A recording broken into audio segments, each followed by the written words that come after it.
My name is Mr. Howington. I teach construction classes, anywhere from beginners to advanced.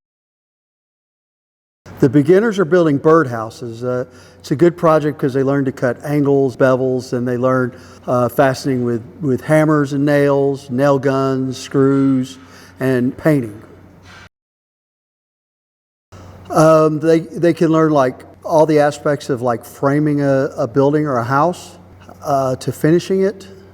Also like cabinetry, basic carpentry. We're even going to do some electrical and plumbing this year. Yes, I taught it at Brownwood Junior High for 6 years prior to being here.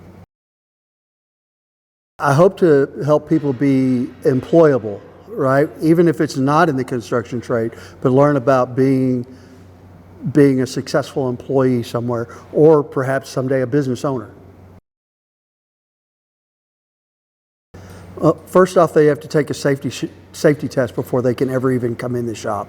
And they have to get 100 on it, because if we're talking about 10 questions and they miss one, they could be missing a finger or missing an eye, something like that. And I'm pretty tough on safety, and I've been pretty successful. I actually, for the first time in all the years I've taught shop, had to send someone to the nurse with a minor cut. Oh, lots.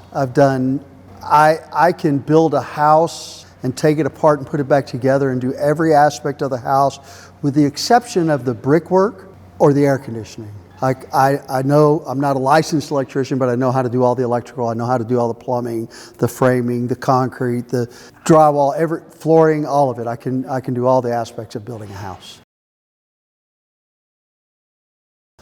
Lots in carpentry. There's lots of different fields to go into carpentry, like cabinet making or trim work on houses or framing. So hopefully they can get enough skills to pursue a career in those construction trades. Yes, I do. It's tough. It's tough. I build new houses. When I build a new house, I'm really more of a manager than anything else. I just schedule materials, schedule contractors, have the people show up when they need to do their phase of the building project.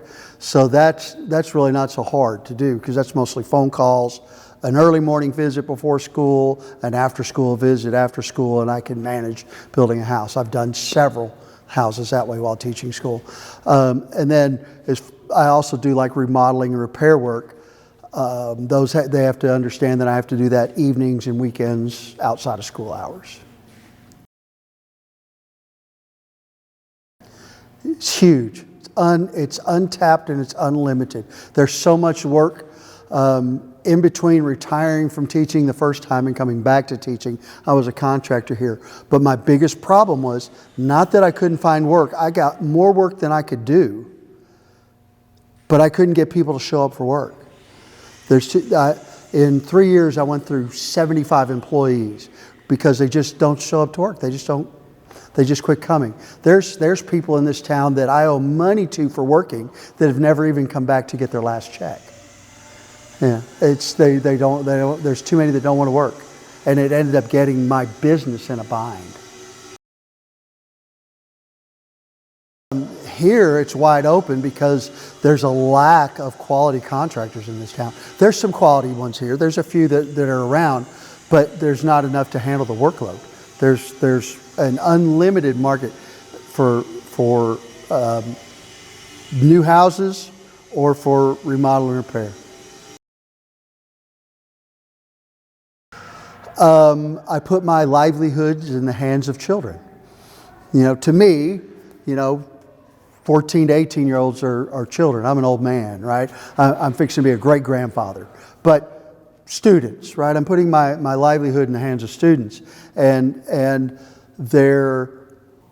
it's about 50-50. About 50% of my students really want to be in this class and really want to learn, and 50% of the students don't necessarily care to be here or in school, period. And so it's a real challenge to motivate the other half to work on things and try to build quality products.